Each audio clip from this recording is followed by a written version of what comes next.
여러분, 안녕하세요.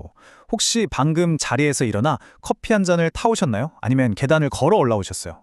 우리가 정말 매일 너무나 당연하게 하는 이 모든 움직임들, 이 팔을 뻗어서 컵을 잡는 이 간단한 동작 뒤에 사실은 뇌에 정말 어마어마한 오케스트라가 숨어 있거든요. 오늘 바로 그 뇌가 어떻게 우리 몸을 지휘하는지 그 비밀의 문을 한번 같이 열어보겠습니다. 네, 정말 그렇죠. 우리가 그냥 무심코 떼는 이 발걸음 하나하나가 사실은 수많은 신경, 근육, 그리고 감각 정보가 딱 맞아떨어지면서 만들어내는 완벽한 협주곡, 뭐랄까, 하나의 심포니 같은 거예요. 자, 그럼 이 멋진 심포니는 대체 어떻게 작곡되고 또 어떻게 연주되는 걸까요? 지금부터 그 악보를 한 장씩 넘겨보겠습니다. 자, 이 모든 움직임의 비밀을 풀려면요. 먼저 운동 조절이라는 개념을 알아야 해요. 이게 뭐냐면 아주 간단히 말해서 뇌가 어떻게 우리 몸을 움직이게 만들고 또 그 움직임을 어떻게 계속 고쳐 나가면서 더 잘하게 만드는가, 여기에 대한 답을 찾는 학문이에요. 이게 바로 오늘 우리가 탐험할 숨겨진 과학의 가장 핵심적인 부분입니다.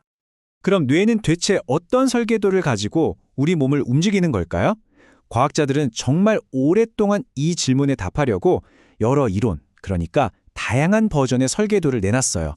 마치 한 명의 건축가가 여러 설계안을 고민하는 것처럼요. 자, 그 설계도들을 하나씩 펼쳐보죠. 첫 번째 설계도는 바로 위계 이론입니다. 이 이론은 뇌를 하나의 커다란 회사라고 보는 거예요. 여기 그림처럼 대뇌 피질 같은 높은 곳에 있는 중추가 딱 CEO 역할을 맡아서 모든 결정을 내리고 척수 같은 아래 조직에 명령을 쫙 내리는 거죠. 아주 명쾌한 상명하복 기조예요. 그래서 만약에 CU, 그러니까 뇌가 손상되면 그 통제력이 약해지면서 밑에 있던 조직들의 원시적인 반사들이 불쑥불쑥 튀어나오기도 하는 겁니다. 다음 설계도는 운동 프로그램 이론인데요. 이건 더 재밌어요. 뇌를 스마트폰이라고 생각하는 아주 흥미로운 관점이에요. 우리가 걷거나 뛸 때 뇌가 매 순간 자, 오른발, 다음 왼발 이렇게 계산하는 게 아니고요. 그냥 미리 깔려있는 걷기 앱을 실행만 시킨다는 거죠. 이 앱의 핵심 코드는 척수에 있는 중추 패턴 발생기, 영어 약자로는 CPG라고 불리는 곳에서 돌아가고 있거든요. 덕분에 우리는 걸을 때마다 발을 어떻게 떼어야 하나 이런 걸 일일이 고민할 필요가 없는 겁니다. 그런데요, 우리의 움직임이 정말 CEO 한 명의 명령만으로 다 이루어질까요? 시스템 이론은 아니라고 말합니다. 움직임은 한 사람의 명령이 아니라 여러 부서가 다 같이 협력하는 팀 프로젝트와 같다는 거죠. 신경계, 근육, 뼈, 감각, 심지어 우리가 딛고 서 있는 이 바닥 같은 환경까지 모두가 한 팀이 되어서 그 상황에 맞는 최적의 움직임을 함께 만들어낸다는 거예요. 이건 수많은 관절과 근육을 어떻게 한꺼번에 조절하는가, 이른바 자유도 문제에 대한 정말 멋진 해답을 제시하죠. 그래서 요즘은 이 이론들을 하나로 합쳐서 보고 있어요. 우리의 움직임은 결국 두 가지 시스템의 환상적인 조합이라는 건데요.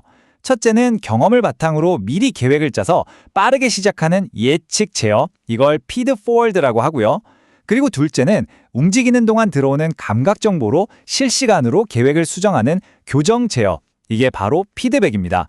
그러니까 빠름과 정확함, 이 두 마리 토끼를 다 잡는 아주 영리한 방식인 거죠. 자, 그럼 이런 복잡한 이론들이 실제 현장에서는 어떻게 쓰일까요? 바로 뇌졸중이나 사고 때문에 움직임이 좀 불편해진 분들을 도울 때 빛을 발합니다. 치료사들은 바로 이 원리들을 바탕으로 뇌를 다시 훈련시키는 거죠. 이제 이론에서 실전으로 한번 넘어가 보겠습니다. 신경 재활에는 크게 보면 두 가지 흐름, 그러니까 두 가지 철학이 있어요. 지금 보시는 이 표가 그걸 딱 보여주는데요. 왼쪽에 있는 신경 발달 치료, NDT는 움직임의 질을 굉장히 중요하게 생각해요. 비정상적인 긴장은 좀 억제하고 최대한 정상적인 움직임 패턴을 만들어주려는 접근법이죠. 반면에 오른쪽에 있는 과제 지향 치료는 기능 그 자체에 초점을 맞춥니다. 컵을 잡는다거나 의자에서 일어선다거나 이렇게 환자에게 의미 있는 과제를 계속 반복시켜서 뇌가 그 방법을 다시 배우게 하는 거예요. 그렇다면 이런 접근법들을 떠나서 성공적인 뇌 훈련을 위해서 치료사들이 공통적으로 따르는 핵심 원리들은 뭐가 있을까요? 이 원리들을 이해하면 비단 재활뿐만 아니라 우리 모두가 어떻게 새로운 움직임을 배우고 발전시키는지 그 비밀을 엿볼 수 있습니다. 가장 중요한 원리 중 하나가 바로 이 뉴웰의 재앙 모델입니다. 이 슬라이드 그림에 원 3개가 겹쳐져 있죠? 이 모델은 우리의 움직임이 바로 이 3가지 요소, 그러니까 개인, 과제, 환경의 상호작용 속에서 결정된다고 설명해요. 예를 들어 개인은 나의 근력이나 통증 같은 내적인 요인, 과제는 컵을 드는 것처럼 목표가 되는 행동, 그리고 환경은 내가 서 있는 바닥이나 주변 장애물 같은 외적인 요인을 말하죠.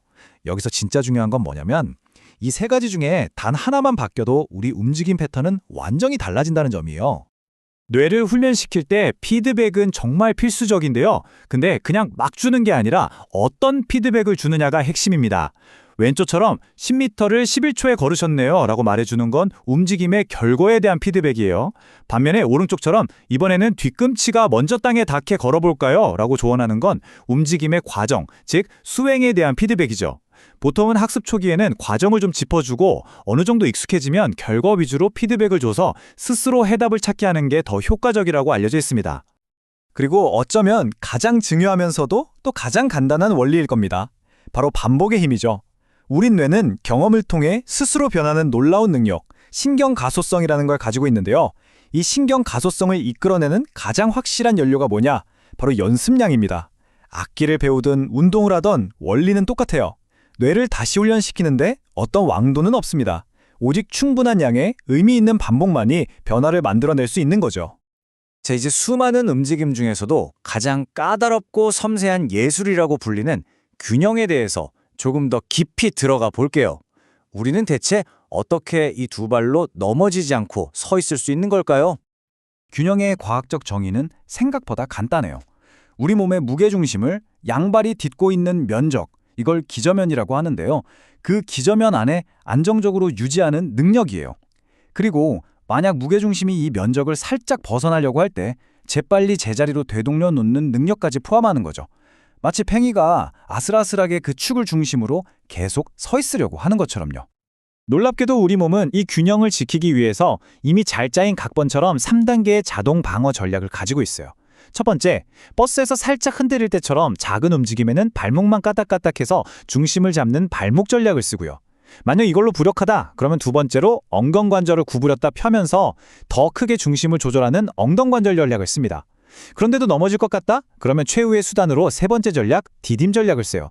아예 한 발을 휙 내디뎌서 새로운 지지면을 만들어버리는 거죠. 정말 놀라운 건 이 모든 판단과 실행이 1초도 안 되는 사이에 반사적으로 일어난다는 겁니다. 오늘 이야기의 마무리는 이 한 문장으로 대신하고 싶습니다. 치료사는 환경 설계자다. 이 말은 단지 재활치료에만 해당하는 얘기가 아니에요. 우리의 모든 움직임은 결국 우리 자신과 우리가 발 딛고 있는 이 환경 사이의 대화와 같거든요. 딱딱한 아스팔트를 걸을 때랑 푹신한 모래사장을 걸을 때 우리 걸음걸이가 완전히 달라지잖아요. 결국 진정으로 움직임을 이해하고 바꾸고 싶다면 우리 자신을 바꾸려는 노력과 함께 우리가 속한 환경을 디자인해야 한다는 것. 이것이 바로 뇌와 움직임의 과학이 우리에게 던지는 가장 중요한 메시지가 아닐까 싶습니다.